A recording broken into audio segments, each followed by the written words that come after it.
योगी जी, यहाँ पर प्रजापति जी मेरे बड़े भाई बैठे हैं, योगी जी तक ये बात जरूर पहुंचाए।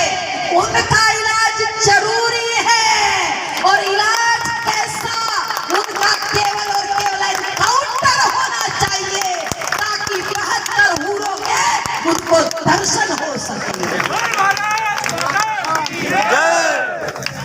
और अपना नंबर दे दो। इतना बड़ा षड्यंत्र देश में चल रहा है, उनका नंबर ले लो और हम चुपचापी साधे हैं जी,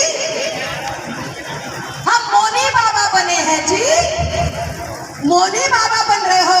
अरे देश के प्रधानमंत्री को जरा ध्यान दो, उसने बता दिया जिस दिन राम जन्मभूमि मंदिर पर शिलान्यास हो रहा था, हिंदुओं कहाँ सो रहे हो, उसने उस दिन बता दिया, समझो चिंतन करो हिंदुओं, वो पीला कुर्ता पहन करके मेरे प्रभु राम के सामने साष्टांग होकर के प्रणाम कर रहे थे। हिंदुओं तुम्हें सचेत और सावधान कर रहे थे। ए हिंदुओं, मेरा जो काम था मैंने अपना कर दिया, जातियों में बटे हुए हिंदुओं, अब तुम्हें एकत्रित होने का काम तुम्हें खुद करना पड़ेगा। हम तो गुजर है जी, साध्वी जी, हम तो जाट है जी। हमने कहा कौन हो जी, हम तो साध्वी जी मोनू ठाकुर है जी। हमने कहा भैया कौन हो जी, हम तो जितेंद्र शर्मा है जी। ध्यान देना, हम 10-15 साल से एक बात कह रहे, और जरा विचार भी कर लेना। एक ब्राह्मण की शादी हुई थी, बहुत बड़े पहलवान जी थे, पहलवान जी के 4-5 बच्चे हो गए थे। जरा इस पर विचार करना, घर जाकर के रात्रि में बैठ करके चारपाई पर 4-5 बच्चे जब हो गए तो पहलवान जी पुरानी जवानी के गुरूर में भागे, दौड़े, उसी पेड़ पर लटकने लगे। पहलवान जी ऊपर नहीं लटक पाए, नीचे खड़े रह गए। मन बड़ा दुखी हुआ, बड़ा दर्द हुआ। पहलवान जी कहने लगे अब क्या करूं, मेरा दुर्भाग्य है, मेरी तो जवानी का सत्यानाश हो गया। हिंदुओं, जैसे घर गया अपनी पत्नी पर टूट पड़ा, क्योंकि बेचारी पत्नी ही होती है, सब कुछ वही सहन करेगी। पत्नी पर टूट पड़ा, गेट खोला और बोला, उसने कहा क्या हुआ पतिदेव, इतने मायूस क्यों हो। उसने एक बात कही, बोले मैं इसलिए मायूस हूँ, तेरे चक्कर में पड़ के मैंने अपनी जवानी का सत्यानाश कर दिया।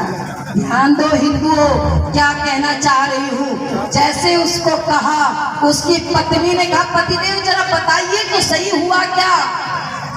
अरे तेरे चक्कर में पड़ के मैंने जवानी का नाश कर लिया, पतिदेव बताइए तो सही। उसने कहा जब मैं जवान था, मेरी शादी नहीं हुई थी, तब मैं पेड़ की डाल पर जैसे ही छलांग लगा करके चढ़ता था, पूरा पेड़ नीचे आता था। आज मैं जैसे ही चढ़ा, पेड़ नहीं है, मैं लटका का लटका रहेगा।